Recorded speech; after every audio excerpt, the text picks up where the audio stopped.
So hello my friends, कैसे हैं आप लोग। आई होप कि आप सब लोग अच्छे होंगे, स्वस्थ होंगे, ठीक होंगे। बच्चों, आप लोगों ने मधुमक्खी तो ज़रूर देखा होगा।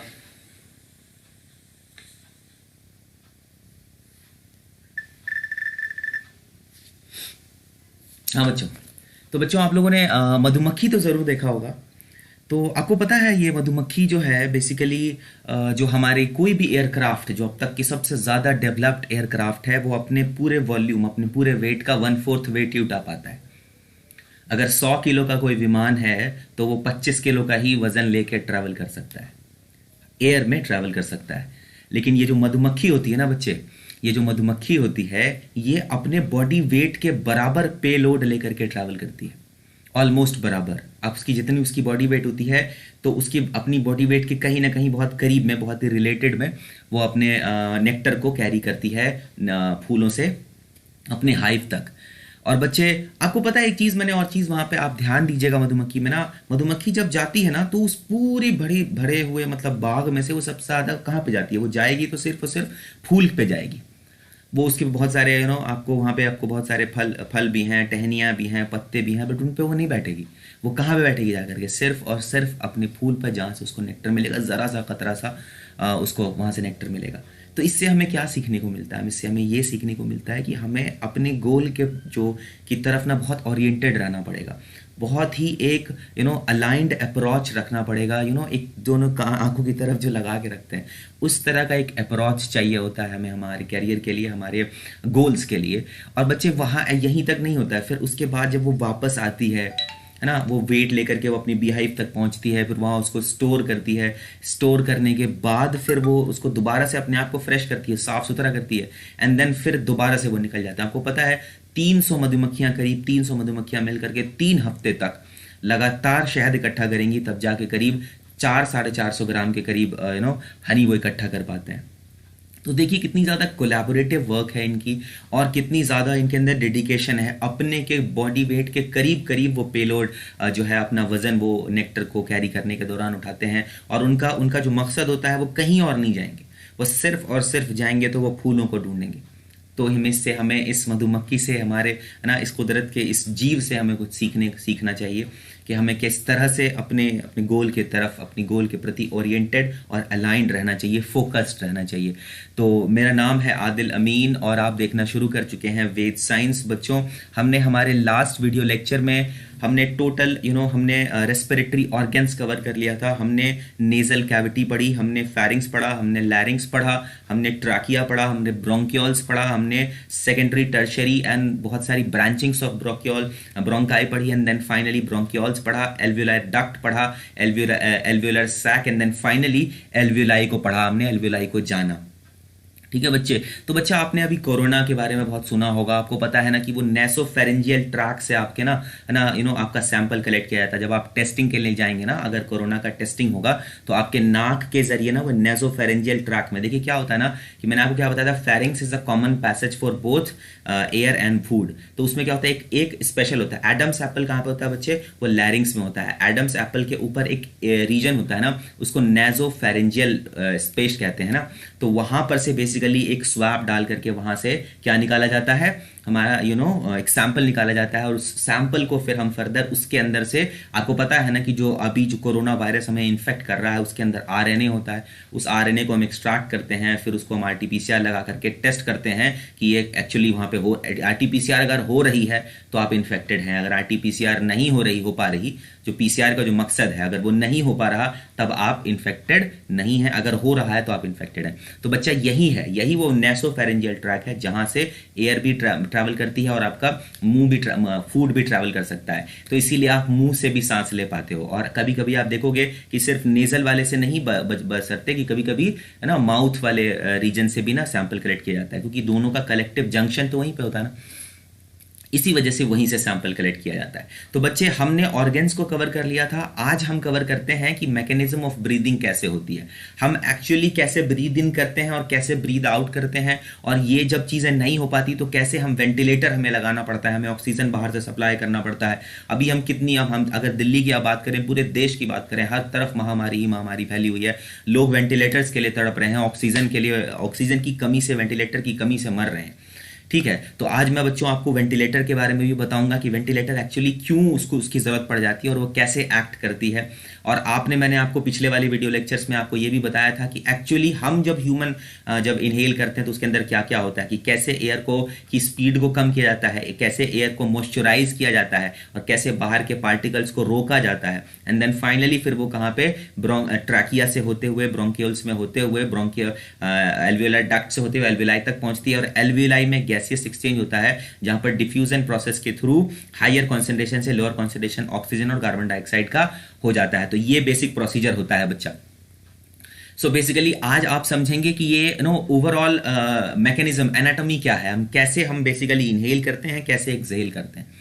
ठीक है बच्चा, तो सबसे पहले मैं आपको बता दूं कि breathing in human is also known as pulmonary ventilation. Pulmonary की बात जैसे ही आती है मतलब इसमें लंग का कहीं ना कहीं कनेक्शन है, पल्मनरी वर्ड ही लंग को रिप्रेजेंट कर रहा होता है। तो बेसिकली क्या हो रहा है बच्चा, मैं आपको बता दूं कि normal mechanism of breathing in human is also known as pulmonary ventilation.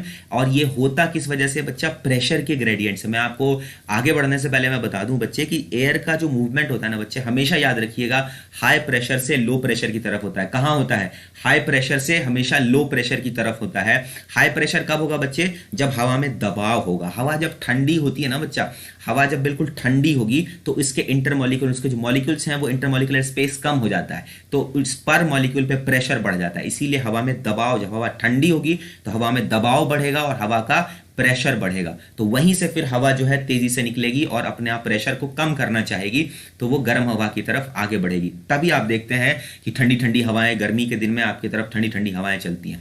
यही सेम मैकेनिज्म आपके ब्रीदिंग में भी चलेगा बच्चे, आप देखिएगा अभी कैसे होता है। मैं आपको इतना सा बता दूं कि सेम वॉल्यूम ऑफ ठंडी हवा, same amount of same weight of ठंडी हवा, सेम वेट ऑफ गर्म हवा में वॉल्यूम का फर्क होगा, क्योंकि गर्म हवा में इंटरमॉलिक्यूलर स्पेसेस ज्यादा होती हैं और उनके पर प्रेशर कम होता है, मतलब प्रेशर कम होता है। और ठंडी हवाओं में इंटरमॉलिक्यूलर स्पेसेस कम होती हैं, सारे इंटरमॉलिक्यूल जो है वो आपस में करीब करीब में होते हैं ना, और साथ साथ उन पे प्रेशर होता है। ठंडी हवाओं में प्रेशर ज्यादा होता है, गर्म हवाओं में प्रेशर कम होता है। गर्म हवाओं में दबाव है ना, तापमान का जो तापमान जो होता है, जो प्रेशर, तापमान अगर बढ़ेगा तो दबाव घटेगा। हवा जो गर्म होती है ना, तो इंटरमॉलिक्यूलर स्पेसेस, जैसे आपने पढ़ा होगा ना बच्चे कि जब पानी को जब आप बहुत तेज उबालते जाते हैं तो फिर गैस के फॉर्म में वो कन्वर्ट हो जाता है। तो ऐसा होता क्यों बच्चे, इंटरमॉलिक्यूलर स्पेस जो होता है ना बच्चे, वो उसका इनलार्ज होता चला जाता है। तो इंटरमॉलिक्यूलर गर्म हवाओं का इंटरमॉलिक्यूलर स्पेस ज्यादा होता है, इसलिए पर मॉलिक्यूल ऑफ एयर पे ना प्रेशर कम होता है, इसलिए हवा दबाव भी कम कर पाता है। दैट मीन्स उसकी डेंसिटी भी कम होती है। तो बच्चे ये समझ आया। और आप एक बात हमेशा याद रखिएगा कि एयर की मूवमेंट कहां से होगी, हाई प्रेशर से लो प्रेशर की तरफ होगा। ठीक है, हाई प्रेशर जहां पर दबाव ज्यादा होगा, जैसे मैं एक एग्जांपल बताऊं कि बैलून को आपने, एक हवा भरी हुई बैलून है, उसको आपने तेज से दबाया तो आपने प्रेशर इंक्रीज करा, हाई प्रेशर करा तो एयर दबा के बहुत तेजी से निकल जाएगी, या बैलून को फाड़ते हुए निकल जाएगी, या कहीं से स्पेस बनाते हुए निकल जाएगी। तो बच्चा इसमें क्या हो रहा है, जैसे ही आप उसको प्रेस करोगे ना, जैसे ही बैलून को आप प्रेस करोगे, एयर बहुत तेजी से गश आउट करेगी। यही काम होता है बच्चे हाई प्रेशर से लो प्रेशर की तरफ एयर का मूवमेंट होना। ठीक है, और बच्चे अगर आ रहे हैं तो प्लीज हमें कमेंट बॉक्स में बताएं आप लोग, कि अगर आपको पिछला कुछ छूट गया है तो मैं दोबारा समझा दूंगा। ठीक है, चलिए यहां तक बात समझ में आ गई बच्चा। जो सबसे बेसिक इंफॉर्मेशन है जो ब्रीदिंग में, इनहेलेशन और एक्सहेलेशन में, जिसको पल्मनरी वेंटिलेशन भी कहते हैं। वेंटिलेशन क्यों कह रहे हैं बच्चा, क्योंकि देखिए एयर इंटर कर रहा है, बाहर आ रही है, जा रही है, तो वेंटिलेशन ही हुई ना। आपके घर में भी होगा वेंटिलेशन।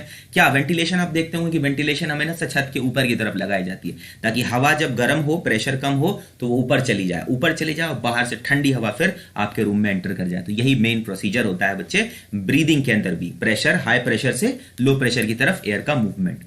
आगे बढ़ते हैं बच्चा। देखिए, सबसे पहले मैं आगे बढ़ूं उससे पहले मैं आपको बता देता हूं कि बच्चे एटमॉस्फेरिक प्रेशर क्या होता है। पहले आप ये जान लीजिए कि देखिए हमारा एटमॉस्फेयर ना डिफरेंट गैसेस से बना होता है। 78% नाइट्रोजन है, 21% ऑक्सीजन है, फिर कार्बन डाइऑक्साइड और बहुत सारे गैसेज हैं। तो बच्चा वो सारे गैसेस इकट्ठे होते हैं ना, तो एक पार्टिकुलर प्रेशर बनाते हैं, जो एक नॉर्मल जो हमारे अर्थ का जो आप प्रेशर है ना बच्चे, वो 760 जो सी लेवल पर बच्चा, मतलब आप जमीन की बात करें ना तो करीब 760 mm का इसके ऊपर एक एटमॉस्फेरिक प्रेशर होता है। और इसको हम मेजर किससे करते हैं? एटमॉस्फेरिक प्रेशर को हम मेजर किससे करते हैं? कोई मुझे बता सकता है कमेंट बॉक्स में कि हम एटमॉस्फेरिक प्रेशर को हम मेजर किससे करते हैं?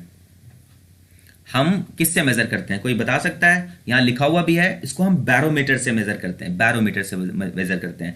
और बच्चा कि जो weight of air on the surface area, क्योंकि वजन जितना ज्यादा एयर का रहेगा, वजन एयर का वजन कैसे बढ़ेगा? जब बहुत सारे एयर मॉलिक्यूल्स इकट्ठे होंगे तो उसका वजन बढ़ेगा। ठंडी होगी हवा तो उसका वजन ज्यादा होगा, ठंडी हवा का वजन ज्यादा होता है, गर्म हवा का वजन कम होता है ना, वजन कम होता है। वॉल्यूम की अगर हम बात करें, वजन तो एक इकट्ठा ही होगा, अगर मान लिया कि उसकी वॉल्यूम की हम बात करें तो ठंडी हवा का volume same amount of air में, ठंडी हवा का जो वॉल्यूम होगा वो कम होगा और गर्म हवा का वॉल्यूम ज्यादा होगा। ठीक है, यहां तक बात समझ में आ रही है। तीसरी एक बहुत इंपॉर्टेंट आप फेनोमेना, आप कभी पहाड़ों पर गए हैं? आप लोगों में से कोई तो पहाड़ पर गया होगा, ऊंची ऊंची चोटियों तक गया होगा।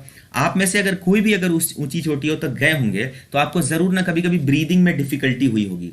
कि क्यों ये ब्रीदिंग में डिफिकल्टी क्यों होती है? जब हायर एल्टीट्यूड पे आप जाते हैं, वहां पर आप जाते हैं तो आपको क्यों सांस लेने में तकलीफ होती है, सांस लेने में परेशानियां होती हैं? उसके पीछे की वजह यह है बच्चे कि जैसे जैसे आप एल्टीट्यूड में ऊपर की तरफ जाते जाएंगे ना, तो वहां वहां वैसे वैसे एयर की डेंसिटी कम होती चली जाती है। तो एयर की डेंसिटी कम हो जाती है, तो अभी मैंने आपको क्या बताया कि डेंसिटी का मतलब क्या है कि जहां डेंसिटी अगर कम होती चलेगी तो उसका प्रेशर भी कम होता चला जाएगा, है ना। डेंसिटी कम होती चली जाएगी, एयर मॉलिक्यूल्स का आपस में दूर दूर होने लगेंगे, प्रेशर कम होता चला जाएगा। प्रेशर कम होगा तो मूवमेंट क्या होता है? Higher pressure to lower pressure होता है। अब आपके लंग में ही प्रेशर ज्यादा है, बाहर एटमॉस्फेरिक प्रेशर कम है, तो सांस लेने में बहुत दिक्कत होती है। और दिक्कत की वजह से क्या होता है कि जब आप बहुत ज्यादा सांस नहीं ले पाते हो तो ब्रेन तक ऑक्सीजन नहीं पहुंच पाता। तो बच्चे गैसियस एक्सचेंज में ना, जब ऑक्सीजन का, आपको मैं बता दूं, आपकी बॉडी में से 1/3 जो ऑक्सीजन आपका होता है ना, आपकी बॉडी का सबसे ज्यादा ब्रेन ही आपका इस्तेमाल करता है। और ब्रेन को अगर प्रॉपर अमाउंट में ऑक्सीजन नहीं मिले तो आप बेहोश हो जाते हो। और इसका सबसे बड़ा खतरा आपके हार्ट पे भी है, ऑक्सीजन चाहिए उसको। ठीक है, तो आप यहां तक बात समझ में आ रही है? आपको एटमॉस्फेरिक प्रेशर समझ में आ रहा है? एटमॉस्फेरिक प्रेशर आई होप कि आपको समझ में आ गया। ठीक है जी, अब हम आगे बढ़ते हैं बच्चे। इंट्रा पल्मोनरी प्रेशर की बात हम देखते हैं। इंट्रा पल्मोनरी मतलब अब आप लंग के अंदर की प्रेशर की बात जान लीजिए। इसको ना इंट्रा एल्वियोलर प्रेशर भी कहते हैं, क्योंकि एयर अल्टीमेटली जाती कहां है? एल्वियोलाई के अंदर ही तो जाती है। एयर अल्टीमेटली लंग के ट्रैकिया के थ्रू एंटर करते हुए सबसे ज्यादा एयर जाती कहां है? अल्टीमेटली वो पहुंचती है कहां पे पहुंचती है? अल्टीमेटली वो पहुंचती है एल्वियोलाई में। और एल्वियोलाई में आपको पता है एक्चुअल गैसेस एक्सचेंज वहीं पे होती है, जिसके बारे में हम अभी आपको अपने नेक्स्ट वीडियो लेक्चर में बताएंगे भी, एक्चुअल मैकेनिज्म कि कैसे हायर कॉन्सेंट्रेशन से लोअर कॉन्सेंट्रेशन की तरफ मूवमेंट हो रही है। और बच्चे देखिए एक बात याद रखिएगा, नेगेटिव प्रेशर क्या होगा ना बच्चे। देखिए बाहर का आप अगर इन्वायरमेंट की बात करें, बाहर की इन्वायरमेंट का, तो आपको पता है स्टैंडर्ड जो एटमॉस्फेरिक टेम्परेचर है वो 760 मिलीमीटर है ना। बैरोमीटर पे यही रीडिंग आती है 760 मिलीमीटर। और आपको अगर हार्ट की बात करें तो हार्ट के अंदर भी 760, लंग की बात करें तो इसके अंदर भी 760 मिलीमीटर। तो ये दोनों बराबर हो गए, तो इन दोनों को हम एब्सोल्यूट मान लेते हैं, दैट मीन्स इन दोनों का डिफरेंस मान लेते हैं 0। अब देखिए एक बात याद रखिए कि अगर अंदर हार्ट के अंदर इस 760 से कम प्रेशर होगा, दैट मीन्स करीब 757 या 756 इतना प्रेशर होगा, तो बाहर से 760 ज्यादा होता है, तो बाहर से एयर गश इन कर जाएगी लंग के अंदर। ठीक है, और अगर लंग के अंदर 764 या 765 मिलीमीटर हो जाए, दैट मीन्स बाहर तो फिक्स है 760, बाहर फिक्स है, अंदर ही लंग के अंदर ही प्रेशर वेरी कर रहा है। या तो वो 3-4 यूनिट 760 से आगे बढ़ेगा तो प्रेशर हाई हो जाएगा, या तो 760 से 2-4 यूनिट कम होगा तो कम उसका प्रेशर कम हो जाएगा। और यकीन जानिए जब प्रेशर कम होगा ना बच्चे आपके लंग के अंदर, तो बाहर से हवा उस प्रेशर को बनाने के लिए आएगी। जैसे ही इसके अंदर प्रेशर कम हुआ, बाहर हाई प्रेशर है, तो हाई प्रेशर से लो प्रेशर की तरफ एयर मूव इन कर जाएगी।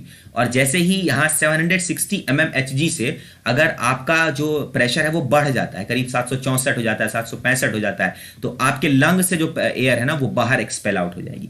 यही बेसिक मैकेनिज्म है बच्चे, है ना, इनहेलेशन और एक्सहेलेशन के बारे में, जो अभी हम आपको आगे फर्दर आने वाली स्लाइड्स में बताएंगे भी। ठीक है बच्चा। तो अब आप देख लीजिए बच्चा कि जैसे ही अगर 760 हुई, दैट मीन्स कम हुआ, अगर कम होता है, प्रेशर कम होता है, दैट मीन्स -3 होगा। -3 -4 माइनस करिएगा तभी तो ये जाके कम होगा ना। 760 तो स्टैंडर्ड है, बाहर भी अंदर भी, है ना, बराबर है दोनों की तरफ। अगर बराबर रहेगा तो एयर कैसे मूव इन करेगी? एयर को मूव इन करने के लिए तो हायर कॉन्सेंट्रेशन से लोअर कॉन्सेंट्रेशन चाहिए, या लोअर से हायर, एक ऊंचा एक नीचा तो चाहिए ना। तो बाहर भी 760, अंदर भी 760। तो 760 से अगर -3 करिएगा, 3 कम करिएगा, 4 कम करिएगा, तो अंदर का प्रेशर कम हो जाएगा। अंदर का प्रेशर कम हो जाएगा, बाहर का प्रेशर ज्यादा है, हवा एंटर कर जाएगी। और यहीं से अगर 760 से जो नॉर्मल एटमॉस्फेरिक प्रेशर होता है, इससे अगर थोड़ा सा बढ़ जाएगा, तो इंटरपल्मोनरी प्रेशर अगर बाहर एटमॉस्फेरिक प्रेशर से थोड़ा सा बढ़ जाएगा, तो यहां से जो क्या हो जाएगा, यहां से एयर जो है, क्योंकि अंदर में प्रेशर ज्यादा है, तो यहां से बाहर एक्सेल आउट हो जाएगी। इस तरह से एक प्रोसीजर होता है बच्चा। लोगों को यहां तक बात समझ में आई है क्या होता है एक्सेलेशन इनहेलेशन? तो बच्चा देखिएगा, जब माइनस होगा ना बच्चे, जब देखिए माइनस होगा, दैट मींस -3 होगा। अगर 760 में से 3 घटा दे तो 757 हो जाएगा। ठीक है, होगा ना, इतना तो आपको पता है। तो यहां प्रेशर कम हो गया, प्रेशर बाहर हो गया, तो बाहर से अंदर आएगा। तो जैसे ही -3 होगा ना बच्चे, जो प्रेशर का जो डिफरेंस है वो अगर -3 हो गया, तो माइनस में रहा तो बाहर से एयर एंटर करेगी। और अगर प्लस में रहा, 764 से प्लस में रहा, 764 765 700 जो भी रहा, तो यहां से बाहर, लंग से बाहर की तरफ करेगी। तो ये समझ आ रहा है आपको? अगर माइनस रहा, अगर प्रेशर लंग के अंदर माइनस में रहा, तो बाहर से एयर एंटर करेगी। और अंदर अगर लंग के अंदर प्रेशर प्लस रहा, तो लंग से बाहर हवा में चली जाएगी। बात समझ आई या नहीं आई? कोई किसी को भी तो समझ में आ गई होगी। आई होप कि आपको समझ में आ गई है। अगर कोई कंफ्यूजन है तो आप हमें पूछ सकते हैं।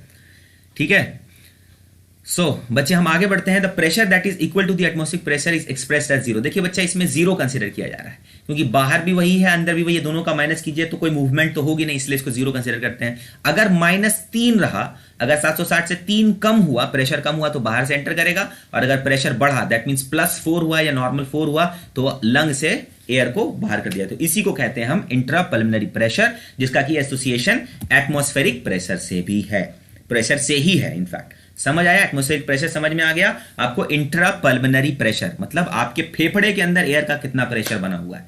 अभी आप इसी की वजह से समझेंगे कि आप कैसे, अब आपको ना इस कोरोना के कंडीशन में कैसे आपको वेंटिलेटर की जरूरत पड़ जाती है, क्यों आपको ऑक्सीजन की जरूरत पड़ जाती है। अभी आप देखिएगा, समझने की कोशिश कीजिएगा बच्चे। उससे बढ़ने से पहले मैंने आपको एक इंट्राप्ल्यूरल स्पेस बता दूं बच्चे। मैंने आपको क्या बताया था कि लंग के ना बाहर एक प्लूरल कवर होता है। क्या कवर होता है?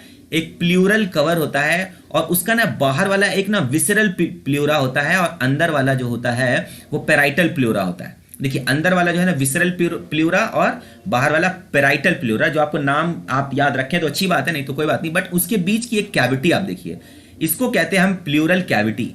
इस प्लूरल कैविटी के अंदर भी ना एक प्रेशर होता है जो कि हमेशा नेगेटिव में होता है। दैट मींस बाहर वाले प्रेशर से हमेशा 4 यूनिट कम रहेगा। करीब 756 mmHg इसके अंदर प्रेशर होता है। इस प्लूरल कैविटी के अंदर क्या होता है? इस प्लूरल कैविटी के अंदर बच्चे, ये थोरेसिस का वॉल है, और ये प्लूरल जो कैविटी बच्चे आप लोग देख रहे हैं ना, ये प्लूरल जो कैविटी आप लोग देख रहे हैं, इस प्लूरल कैविटी के अंदर बाहर के एटमॉस्फेयर से 4 एटमॉस्फेरिक प्रेशर कम होता है। दैट मींस -4 होगा यहां पर। और यही बहुत बड़ी वजह होती है कि लंग आपका कोलैप्स नहीं करता। अभी आपको मैं जब ब्रीदिंग, इनहेलेशन और एक्सहेलेशन समझाऊंगा ना, तब आपको समझ में आएगा।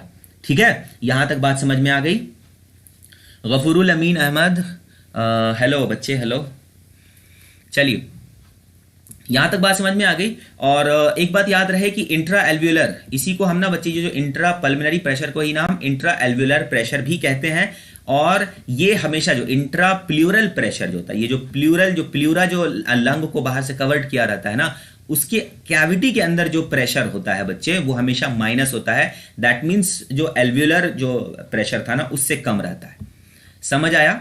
और आप हमेशा जान लीजिए, थोड़ा फ्लक्चुएट करता है। इनहेलेशन में करीब ये जब इनहेल करिएगा तो ना ये इसकी कम हो जाती है, इसकी जो एटमॉस्फेरिक इसके अंदर जो प्रेशर है वो कम। क्योंकि देखिए प्रेशर क्यों कम हो जाएगा? तो ये बल्ज होता है, तो ये क्या होता है ना कि ये बल्ज होगा तो इसके अंदर का प्रेशर जो है, जो एयर की स्पेस है वो कम हो जाती है। स्पेस कम होगी तो ऑफकोर्स सी बात है ना, जब तो प्रेशर बढ़ेगा, और जब स्पेस बढ़ेगी तो प्रेशर कम होगा। एक कमरे में, मैं एग्जांपल आपको दे दूं, एक कमरे में करीब हमने 25 लोगों को रखा हुआ है। ठीक है, तो अगर कमरे की साइज को हम बढ़ा दें तो लोगों पे ऊपर प्रेशर कम हो जाएगा ना। या फिर के कमरे को छोटा और कर दें, 25 लोगों में और कमरा छोटा कर दें, तो लोगों पे और प्रेशर आ जाएगा। तो यही चीज यहां पर भी है। तो यहां तक इंट्रा प्लूरल स्पेस समझ में आया। आपको बस प्लूरल कैविटी की समझने की जरूरत है कि प्लूरल कैविटी क्या होता है। प्लूरा और लंग के बीच में एक कैविटी होती है, एक स्पेस होती है, जो एक एक संक्शन प्रेशर की तरह काम करती है, शॉक एब्जॉर्बर की तरह भी काम करती है ना। इसको हम कहते हैं प्लूरल कैविटी। और इसके अंदर जो बाहर वाली जो इस लंग, इसके अंदर जो प्रेशर होता है उससे कम होता है यहां पर। ठीक है, बात समझ में आ गई यहां तक। इसको कहते हैं हम इंट्रा प्लूरल प्रेशर। क्या कहते हैं? Intrapleural pressure. अब आगे बढ़ जाते हैं। एंड बच्चा please do like share and subscribe our channel Ved science, and you can also join us on our Telegram channel where we will be providing you all the datas associated with this video lecture. इसके सारे जो आप अभी पढ़ रहे हो जिस video lecture में, इसकी हम पीपीटी भी आपको हम भेज देंगे उसके ऊपर। And apart from that PYQs भी आपको रेगुलरली मिलती रहेगी।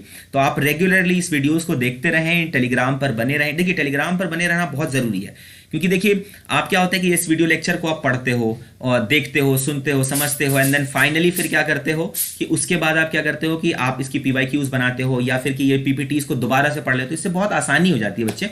तो आप हमारे साथ हमारे टेलीग्राम चैनल पे जरूर जुड़ें @वेद साइंस के ऊपर। ठीक है, आगे बढ़ते हैं। देखिए, अब हम आ जाते हैं पल्मोनरी वेंटिलेशन, मतलब एक्चुअल ब्रीदिंग के ऊपर आएंगे, और उसमें हम पहले बात करेंगे इनहेलेशन की। इनहेलेशन में बेसिकली उस वक्त क्या हो रहा होता है। देखिए, मैं आपको बताऊं बच्चे, बहुत ध्यान से सुनिएगा, समझने की कोशिश कीजिएगा कि सबसे पहले आपको पता है कि जो आपके एब्डोमिनल कैविटी और थोरेसिस कैविटी के बीच में जो दीवार है उसको हम डायफ्राम कहते हैं, और आपके रिब्स के अंदर जो एक मसल का एक कनेक्टिव मसल का एक लेयर है उसको हम इंटरकॉस्टल मसल कहते हैं। क्या कहते हैं? Intercostal muscle. अब आप देख लीजिएगा, इसी इनहेलेशन और एक्सहेलेशन में इन दो ऑर्गन्स का, इन दो पार्ट्स का बहुत बड़ा रोल है। आप ध्यान से देखिएगा, बहुत जरूरी से समझिएगा। देखिए, मैं आपको बता दूं बच्चे कि सबसे पहले तो आपको पता है कि हायर कॉन्सेंट्रेशन से, हायर प्रेशर से लोअर प्रेशर की तरफ मूव होगा। तो इसका मतलब जब आपने इनहेल करना है, तो अब क्या हो रहा है? डायफ्राम नीचे की तरफ जा रहा है, डायफ्राम नीचे की तरफ जा रहा है, और थोरेसिस कैविटी जो आपका रिब है वो ऊपर की तरफ आ रहा है। तो अंदर में थोरेसिस कैविटी में स्पेस बढ़ गई है। ध्यान दे रहे हैं आप? जैसे ही आपने इनहेल किया तो डायफ्राम, जो आपका नीचे वाला डायफ्राम है वो नीचे की तरफ गया, और आपकी जो रिब केज है ये बाहर की तरफ खुली, है ना, इंटरकॉस्टल मसल खुली, तो कॉन्ट्रैक्ट हुई, ऐसे कॉन्ट्रैक्ट हुई। तो इससे क्या हो रहा है कि आपका लंग जो है ना काफी इनलार्ज हो गया। अब उसके अंदर जो एयर मौजूद थी बच्चे, ऑलरेडी जो एयर मौजूद थी उसके, अब वो इनलार्ज हो गई, जगह ज्यादा बन गया, तो प्रेशर कम हो गया ना। एक बात बताइए, जगह ज्यादा दे दोगे आप, एकदम मुट्ठी में बंद किए हुए रहोगे तो प्रेशर ज्यादा है, फिर जगह दे दोगे तो प्रेशर कम हो जाएगा ना, प्रेशर कम हो जाएगा।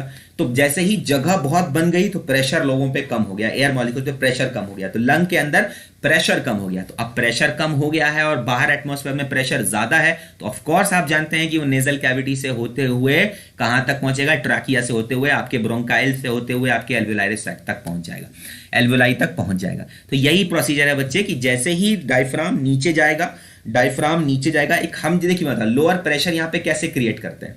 डायफ्राम नीचे चला जाएगा, इंटरकॉस्टल मसल रिलैक्स कर जाएंगे, रिब केज ऊपर की तरफ आएगा, तो लंग को फैलने का मौका मिलेगा। लंग जब फैलेगा तो उसके अंदर के एयर के मॉलिक्यूल जो है उनको ज्यादा स्पेस मिलेगी, तो उन पे प्रेशर कम होगा, तो लंग के अंदर प्रेशर कम हो जाएगा, और इस प्रेशर को पूरा करने के लिए बाहर से हाई प्रेशर से लोअर प्रेशर की तरफ एयर तेजी से गश इन करेगी। समझ आया नहीं आया आपको? समझ आया नहीं आया? तो देखिए, यहां पे सबसे पहला टॉपिक है, जो पहला टर्म है, तो सबसे पहला जो टॉपिक है द डायफ्राम कॉन्ट्रैक्ट। सबसे पहले मैंने आपको क्या बताया? डायफ्राम कॉन्ट्रैक्ट होकर नीचे की तरफ जाएगा, इंफीरियरली टुवर्ड्स एब्डोमिनल कैविटी की तरफ जाएगा, और एक लार्जर थोरेसिस कैविटी को बनेगी, जिससे लंग के लिए ज्यादा स्पेस बन जाएगा।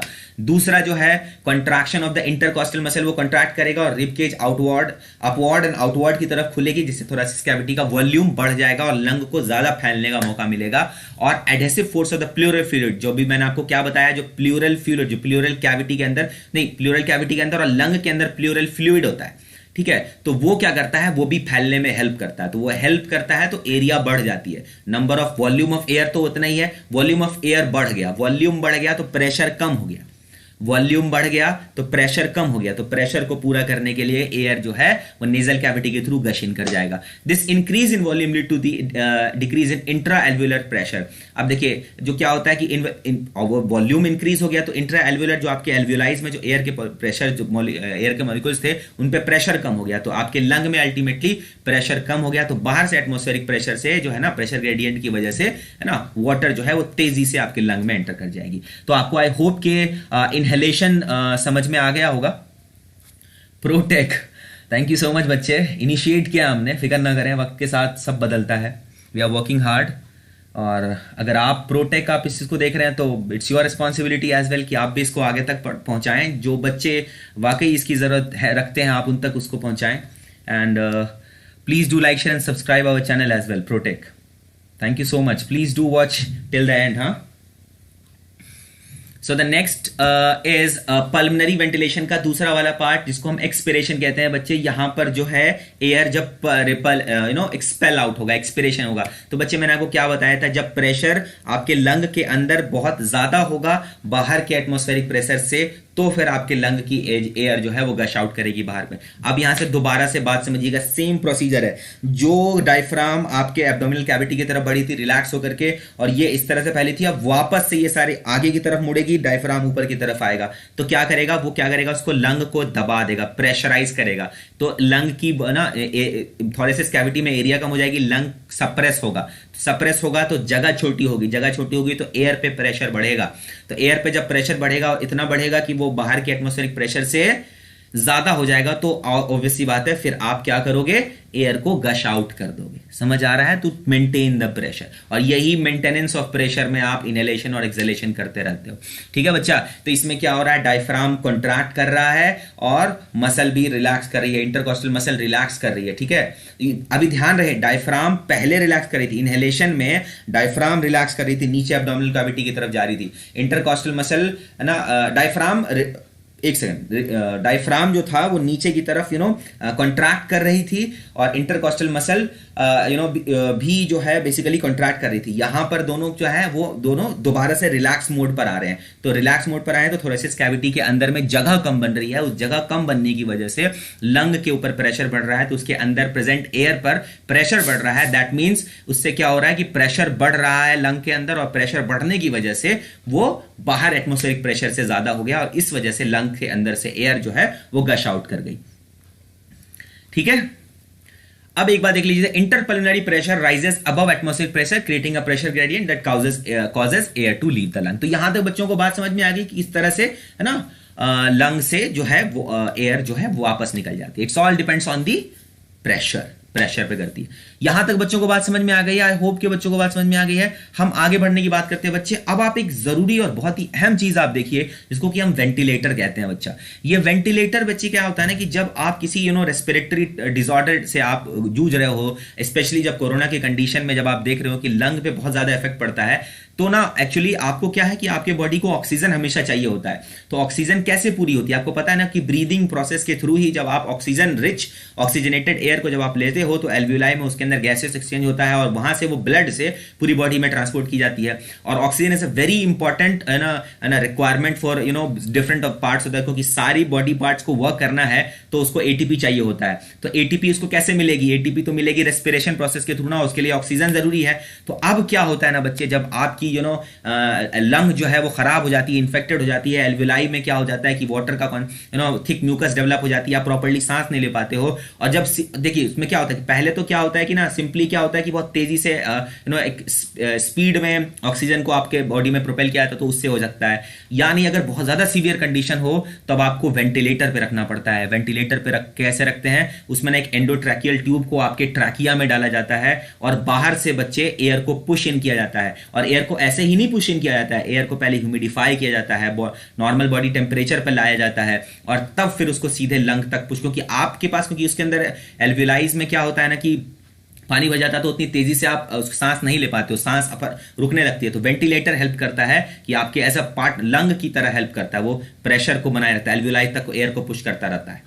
ठीक है। और यही जो मशीन है ना, वो जो आपका जो कॉन्स्ट्रिक्टेड जो एयरवे है, आपका जो सांस लेने का जो तरीका है, अगर वो कॉन्स्ट्रिक्ट हो जाए तो उसको ये बाईपास करके सीधे जो है ना एल्वियोलाई तक ऑक्सीजन को ऑक्सीजन रिच एयर को पुश कर देता है, ताकि वहां से गैसेस एक्सचेंज हो सके और फिर फर्दर ही आपके डिफरेंट बॉडी ऑर्गन्स जो है वो सर्वाइव कर सके। क्योंकि अगर लंग खराब हो जाएगी, गैसेस एक्सचेंज नहीं हो पाएगा, ऑक्सीजन नहीं पहुंच पाएगा, तो डिफरेंट ऑर्गन्स भी फेलियर हो जाएगा और मल्टीपल ऑर्गन फेलियर की वजह से डेथ हो जाती है। और स्पेशली आप देखिएगा आईसीयूज में वेंटिलेटर रखा जाता है, स्पेशली जब कोरोना की कंडीशन पे या बहुत ज्यादा जब हाई रिस्क ऑपरेशन भी किया जाता है ना, तब भी इस वेंटिलेटर पे रखता है, कहीं लंग काम करना ना बंद कर दे।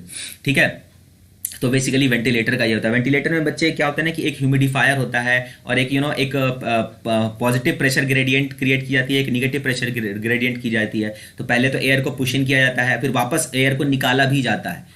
ठीक है, तो एक पॉजिटिव प्रेशर एयर ग्रेडियंट, पहले तो निगेटिव प्रेशर ग्रेडियंट बनाया जाएगा ताकि एयर को अंदर पुश किया जा सके, फिर उसके बाद मशीन से ही दोबारा से एक पॉजिटिव एयर ग्रेडियंट बनाया जाता है ताकि लंग के अंदर से वापस जो है एयर को बाहर, कार्बन डाइऑक्साइड रिच एयर को बाहर पुश किया जा सके। तो आई होप कि मुझे आपको समझ में आ गया होगा कि वेंटिलेटर या मैकेनिकल वेंटिलेशन, जो आप पढ़ रहे थे वो पल्मोनरी वेंटिलेशन था, ये है मैकेनिकल वेंटिलेशन। तो मैकेनिकल वेंटिलेशन में कैसे काम होता है, आपको आई होप जो बेसिक आइडिया जो होना चाहिए वो आपको पता चल गया है। ठीक है, अब मैं आपको बता दूं बच्चे कि ब्रीदिंग भी दो तीन तरह की होती है। ब्रीदिंग कितने तरह की होती है? ब्रीदिंग होती है दो तरह की। एक तो बच्चे क्वाइट ब्रीदिंग होती है, इसको यूपनिया कहते हैं। इसमें बेसिकली क्या होता है ना कि आप कॉग्निटिव थॉट्स के बाद आप नॉर्मली सोए हुए हो, कुछ एक्स्ट्रा एफर्ट नहीं लगा रहे हो, तो इसमें डायफ्राम की ज्यादा मूवमेंट नहीं होती। याद रहे कि क्वाइट ब्रीदिंग में डायफ्राम उतना ज्यादा मूव नहीं करता। लेकिन फोर्स्ड ब्रीदिंग, जिसको हाइपरनिया कहते हैं, उसमें जब आप एक्सरसाइज कर रहे हो या कोई एक्शन कर रहे हो, कुछ खेल रहे हो, गाना गा रहे हो, उसमें क्या होता है, ज्यादा से ज्यादा अमाउंट ऑफ ऑक्सीजन या एयर आपकी बॉडी में चाहिए होता है। तो उस एयर के सप्लाई के लिए आपको क्या करना पड़ता है, ज्यादा से ज्यादा डीप ब्रेथ करनी पड़ती है। एयर डीप ब्रेथ में यहां पर जो है ना इंटरकॉस्टल मसल और साथ साथ जो डायफ्राम है, दोनों ही बहुत तेजी से इन्वॉल्व हो जाएंगे। ठीक है, तो डायफ्राम का फोर्स ब्रीदिंग में बहुत ज्यादा, क्वाइट ब्रीदिंग में जो है बच्चे वो उसमें डायफ्राम ज्यादा इन्वॉल्व नहीं होता, नहीं ही इन्वॉल्व होता है। ठीक है, और फोर्स ब्रीदिंग में आपके इंटरकॉस्टल मसल और साथ साथ डायफ्राम भी इन्वॉल्व होते हैं। और फोर्स ब्रीदिंग को हम हाइपरनिया भी कहते हैं, जिसमें बहुत ज्यादा जब ऑक्सीजन को या एयर को सप्लाई करना होता है तो हम उसको फोर्स्ड ब्रीदिंग कहते हैं। आई होप यहां तक बात समझ में आ गई। And yes, please do like share and subscribe our channel Ved science. You can also visit our new channel Ved foundation, जिस पर हम एनटीएससी लेवल और ओलंपियाड लेवल के लिए स्पेशलाइज्ड वीडियोस बना रहे हैं, जहां पर आपको कमिंग टाइम में बहुत हेल्प मिलने वाली है। अगर आप एनटीएससी और ओलंपियाड आपका कैरियर एक स्टेप है, तो फॉर श्योर वो चैनल आपके लिए बहुत ही ज्यादा हेल्पफुल साबित होगी। And please go like share and subscribe that channel as well, and please do like share Ved sciences as well. So the next thing is that you must join us at our Telegram channel at @VedScience, and please do comment and share our channel as well, and do press this ghanta button as well to get regular updates. Now the final step is the respiratory volumes and the capacities. Now what do you understand by this respiratory volume? This is a term used for various volumes of air moved in or by associated with the lung at a given point of respiratory cycle. What do you understand by this respiratory cycle? A single inhalation and a single exhalation is known as a single respiratory cycle. What do we call a respiratory cycle? Single inhalation and single exhalation is known as respiratory cycle. और इसमें basically respiratory volume क्या होता है कि किस condition में कितना air आपके लंग में मौजूद है और कितना निकल रहा है, इसको कहते हैं हम respiratory volume। कि ड्यूरिंग पर respiratory cycle एयर की जो वॉल्यूम में चेंजेस आ रही हैं, उसी को हम रेस्पिरेटरी वॉल्यूम कहते हैं। तो सबसे पहला जो टर्म बच्चे यहां पर आ रहा है वो आ रहा है टाइडल वॉल्यूम।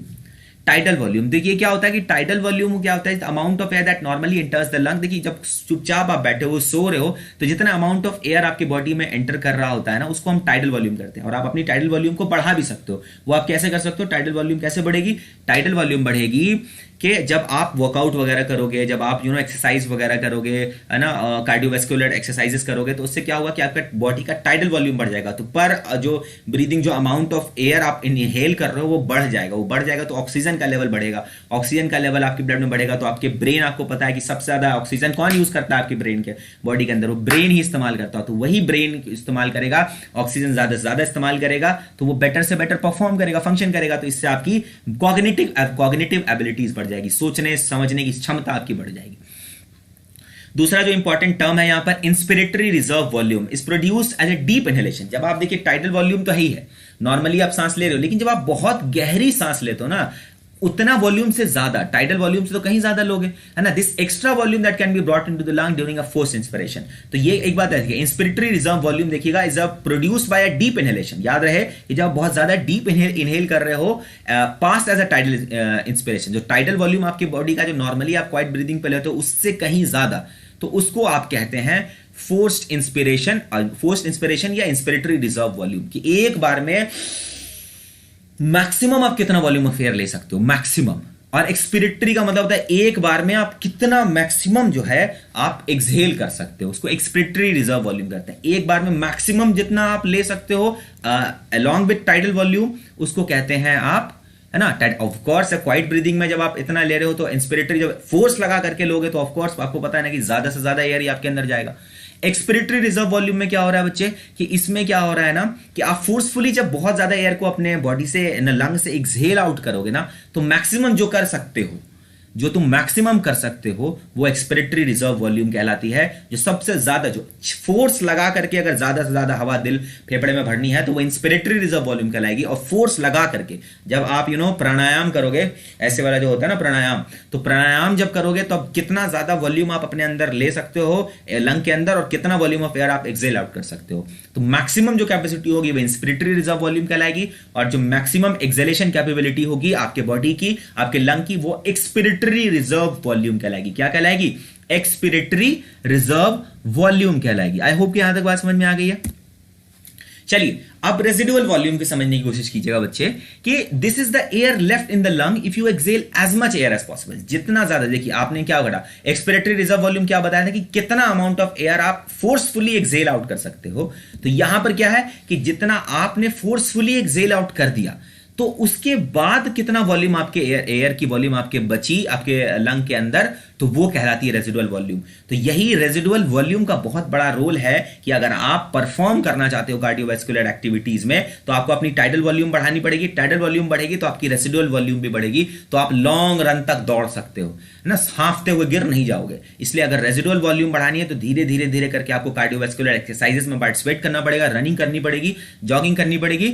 इससे क्या होगा कि आपकी ना रेजिडुअल वॉल्यूम बढ़ेगी। जो मैक्सिमम एक्सहेल आउट आप जो कर दोगे उसके बाद भी जो लंग में एयर बचती है उसको हम रेजिडुअल वॉल्यूम कहते हैं। क्या कहते हैं? जो मैक्सिमम, जो फोर्सफुली जितने आप एयर पुश आउट कर सकते हो आपने करा, उसके बाद जो वॉल्यूम ऑफ एयर बच गया उसको रेजिडुअल वॉल्यूम कहते हैं। और यही जो वॉल्यूम ऑफ एयर होता है ना बच्चे, आपके एल्वियोलाइज को कोलैप्स होने से बचाता है, डिस्ट्रक्ट होने से बचाता है, क्योंकि बहुत थिन फिलामेंटस स्ट्रक्चर होता है। पूरी तरह से हवा निकल जाएगी तो फिर वो क्या हो जाएगा, सुटुक जाएगा और फिर उसका दोबारा उसमें हवा जानी बड़ी मुश्किल हो जाएगी। समझ आया आपको? यहां तक बात समझ में आई? चलिए फटाफट से हम इंस्पिरेटरी कैपेसिटी की बात कर लेते हैं। देखिए इंस्पिरेटरी कैपेसिटी की बात हो रही है, यहां पर वॉल्यूम था। अब आपकी volume is a certain thing, लेकिन आपकी कैपेसिटी के हिसाब से आपका आप कितना वॉल्यूम लोगे, कितना है ना, आपकी जो इंस्पिरेटरी रिजर्व वॉल्यूम होगी या एक्सपिरेटरी रिजर्व वॉल्यूम होगी वो आपकी इंस्पिरेटरी कैपेसिटी या एक्सपिरेटरी कैपेसिटी पर डिपेंड करेगी। कितना आपकी इंस्पिरेटरी कैपेसिटी है। इंस्पिरेटरी कैपेसिटी कैसे बढ़ेगी? जब आप एक्सरसाइजेस वगैरह करोगे, ठीक है, is the maximum amount of air that can be inhaled past a normal tidal expiration, है ना, the sum of the tidal volume inspiratory. देखिए नॉर्मली आप बैठे हुए हो, नॉर्मल सांस आपने ड्रॉप करा, ठीक है, ड्रॉप मतलब छोड़ा, उससे क्या हुआ, उसके बाद जैसे ही आप जितना मैक्सिमम आप सांस ले सकते हो नॉर्मल कंडीशन पे, देखिए आप नॉर्मल ब्रीदिंग कर रहे हो, आपने एक्सहेल आउट करा, उसके बाद आप कितना एयर अमाउंट ले सकते हो अपने बॉडी के अंदर। नॉर्मल टाइडल एक्सपिरेशन के बाद अगर आप कितना टाइडल वॉल्यूम अपने सांस में भर सकते हो, ये इंस्पिरेटरी कैपेसिटी कहलाती है। और यहीं तक है the maximum amount of air that can be exhaled by the normal tidal inspiration. Normal tide, देखिए अभी आप फोर्सफुली नहीं कर रहे हो, नॉर्मली कर रहे हो, नॉर्मल ब्रीदिंग कर रहे हो, तो नॉर्मल ब्रीदिंग कर रहे होगे ना, तो ब्रीद इन करा, उसके बाद आप कितना ज्यादा एयर एक्सपेल आउट कर सकते हो, ये आपकी एक्सपिरेटरी कैपेसिटी होती है। नॉर्मल अमाउंट ऑफ एयर आप ले रहे हो, फिर उसके बाद एक्सहेल आउट कितना कर रहे हो, मैक्सिमम कैपेसिटी, अगर फोर्सफुली करोगे तो वो आपकी एक्सपिरेटरी कैपेसिटी होगी। क्या समझ में आया? इंस्पिरेटरी कैपेसिटी समझ में आई, एक्सपिरेटरी कैपेसिटी समझ में आई। ये सारी चीजें डेवलप कब होंगी? जब आप कार्डियोवैस्कुलर डिजीज करोगे, योगा करोगे, सवेरे उठोगे, है ना, धुआं और प्रदूषण और सिगरेट इन सारी चीजों से बच के रहोगे, तो फॉर श्योर आपका जो है ये रेजिडुअल वॉल्यूम हो गई, टाइडल वॉल्यूम हो गई, इंस्पिरेटरी कैपेसिटी, एक्सपिरेटरी कैपेसिटी, ये सारी की सारी चीजें बढ़ जाएंगी और आपकी कार्डियोवैस्कुलर डिजीज बूम पर होगी। क्रिस्टियानो रोनाल्डो के बारे में आपने सुना होगा कि उनकी उसकी जो है इंस्पिरेटरी कैपेसिटी, एक्सपिरेटरी कैपेसिटी एकदम बुक मतलब मैक्सिमम है, सबसे अच्छी में से आती है। और जितनी जितने कम एज के आप होते हैं या फिर कि जो टीनेजर्स में होते हैं, तो एक्सपिरेटरी कैपेसिटी अच्छी होती है। लेकिन इन दैट केसेस अगर आप पॉल्यूटेड हैं, फूड में अगर तरीके की चीजें नहीं है, विटामिन सी रिच फूड आप नहीं खा रहे हैं, तो हो सकता है कि इंस्पिरेटरी और एक्सपिरेटरी कैपेसिटी कमजोर भी पड़ सकती है। देखिए, अब सबसे इंपॉर्टेंट जो वाइटल कैपेसिटी, इसको वाइटल कैपेसिटी इसलिए कहा जाता है, इसके टर्म के आगे वाइटल इसलिए लगाया क्योंकि ये बहुत जरूरी है। The amount of air person can move into और out in her lung and in the sum of all the volumes. देखिए, मैक्सिमम अमाउंट ऑफ एयर जो आप इनहेल कर सकते हो, मैक्सिमम अमाउंट ऑफ एयर जो आप एक्सहेल कर सकते हो। तो ये देखिए, यहां में टोटल वॉल्यूम क्या होगा, टाइटल वॉल्यूम जो नॉर्मल इनहेलेशन पे होगा, फोर्सफुली होगा, तो expiration reserve volume, inspiration reserve volume, तो इन सब का जो कलेक्शन होता है वो vital capacity of the lung कहलाती है। वाइटल कैपेसिटी जो जिंदा रहने के लिए जरूरी है। और अगर टोटल लंग कैपेसिटी की बात की जाए तो इसमें tidal volume, inspiration reserve volume, expiration reserve volume, inspiration reserve volume, और लास्ट में क्या बचा, रेसिडुअल वॉल्यूम। ठीक है, रेसिडुअल वॉल्यूम क्या होता है, जो लास्ट में सारी एक्सेल आउट करने के बाद जो थोड़ी सी एयर बच जाती है आपके लंग में, जो एल्वियोलाई को कोलैप्स होने से बचाता है, उसको हम रेसिडुअल वॉल्यूम कहते हैं। तो टोटल मिलाकर के title volume, expiration reserve volume, inspiration reserve volume and reserve volume, ये सबको मिलाकर के आपकी टोटल लंग कैपेसिटी होती है टीएलसी, जिसको आप कैसे बढ़ा सकते हो, धीरे धीरे धीरे धीरे करके आप वर्कआउट करके, कार्डियोवैस्कुलर वर्कआउट करके आप अपनी इस चीज को बढ़ा सकते हो। और तीसरी उज्ज्वला बंसल, ओके बच्चे, समझ आया आपको यहां तक? अगर कुछ, अब दोबारा वीडियो देख लीजिएगा, अगर कुछ इश्यूज होगी उज्ज्वला तो आप हमें कमेंट बॉक्स में बता सकते हैं, हम फॉर श्योर उसको सॉल्व करेंगे। ठीक है, और फिलहाल अभी देख लीजिए, अब देखिए चैप्टर के तो हम इस वीडियो लेक्चर के एंड पर हैं, बट फिर भी आप इस लेक्चर को आप देखें, अगर कोई इशू हो, कोई परेशानी हो तो आप हमें बताएं, हम इसको सॉल्व करेंगे। ठीक है, तो वाइटल कैपेसिटी आपको समझ में आ गई, टोटल लंग कैपेसिटी समझ में आ गई। यहां तक आई होप के बच्चों को बात समझ में आ गई है। तो then you must have like vitamin C rich food in your body. क्या कुछ लोगों को एस्थमा का प्रॉब्लम होता है, कुछ लोगों को पल्मनरी डिसऑर्डर्स होती है। पल्मनरी डिसऑर्डर्स में क्या होगा ना, आपके एल्वियोलाई में ना थिक फ्लूइड सा जम जाता है। टीबी में, इन सब कंडीशंस में ना आपके एल्वियोलाई में इंपैक्ट पड़ता है। ठीक है, न्यूमोनिया, स्ट्रेप्टोकोकस न्यूमोनिया के बारे में आपने सुना होगा, हम इस चैप्टर के एंड में उस चीज को भी समझने की कोशिश करेंगे। तो वहां पर आप देख लीजिएगा कि वहां पर क्या होता है, एल्वियोलाई में ना लिक्विड का ना कॉन्सेंट्रेशन बढ़ जाता है। इससे क्या हो रहा है कि प्रॉपरली जो है ना, जो टाइडल वॉल्यूम है और ये जो आपकी रेसिडुअल वॉल्यूम है, ये प्रॉपरली हो नहीं पाती। इस वजह से आप सांस सही ढंग से नहीं ले पाते हो। टोटल लंग कैपेसिटी आपकी बहुत ही ज्यादा कम हो जाती है, बहुत ही ज्यादा कम हो जाती है। तो इससे बचने के लिए आपको क्या करना चाहिए, विटामिन सी रिच फूड खाना चाहिए। You should regularly work out. आपके लंग की एक्टिविटीज है, जो पॉल्यूशन से दूर रहना चाहिए, स्मोकिंग और जो है ये जो धुआं है और ये जो अगरबत्तियां हैं, इन सारी चीजों से भी आपको बच के रहना होगा। Then only you will be able to improve your total lung capacity. तो बच्चों, आज के हमारे इस वीडियो लेक्चर में हम यहीं तक समझने की कोशिश करेंगे। यहां तक तो बात हमने आज कवर कर लिया है। नेक्स्ट हम अपने वीडियो लेक्चर में एक्चुअल गैसियस एक्सचेंज को समझने की कोशिश करेंगे कि वहां पर बेसिकली उसके पीछे की मैकेनिज्म क्या है, कि कैसे गैसियस एक्सचेंज होती है। ठीक है, तो आप हमारे साथ हमारे इस वीडियो में अभी तक बने रहे, आपका बहुत बहुत शुक्रिया। और please do like, share, comment on our video, and please do like, share and subscribe our channel as well. You can go and search Ved Foundation as well. वो जो हमारा चैनल है वो हमें specially NTSC point of view से बनाया है हमने। उस पर हम बेसिकली कंप्लीटली एनटीएससी और olympiad level competitive examination point of view से हम उस पर आपको प्रिपेयर कराएंगे।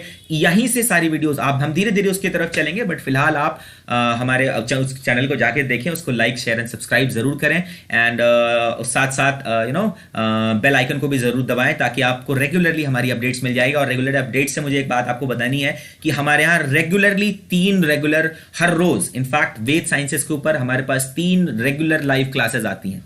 3 रेगुलर। पहली क्लास 4:30 पे आती है, दूसरी क्लास 6 o'clock पे आती है, तीसरी क्लास 7 o'clock पे। 4:30 पे आपको बायोलॉजी की क्लासेस आएगी, जो हम आपको कंप्लीट कोर्स आपके फ्री ऑफ कॉस्ट आपके हमारे यूट्यूब चैनल वेद साइंस पे ही अवेलेबल कराएंगे। जो 6 to 7 आपको आपकी कंप्लीट सोशल स्टडीज से एसोसिएटेड सारे के सारे हमारे एजुकेटर मिस्टर गौरव करन हैं, वो आपको हैंडल करेंगे। एंड फाइनली 6 to 7 हमारी दीपिका मैम हैं, जो पूरी की पूरी केमिस्ट्री आपको कंप्लीटली इसी यूट्यूब चैनल पर complete course free of cost available कराएंगी। तो आपका बहुत बहुत शुक्रिया हमारे साथ हमारे इस वीडियो में बने रहने के लिए।